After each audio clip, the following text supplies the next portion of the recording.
Olá, eu sou a Michele Luiza, trabalho na estética facial e sou graduanda da faculdade de EPG.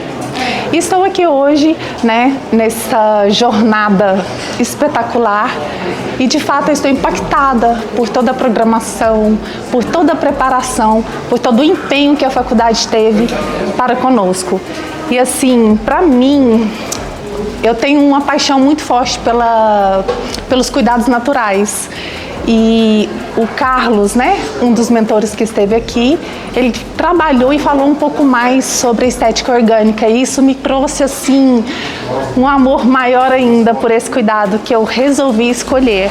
Então, parabéns à Faculdade EPG por todo esse projeto maravilhoso e aguardamos a terceira jornada.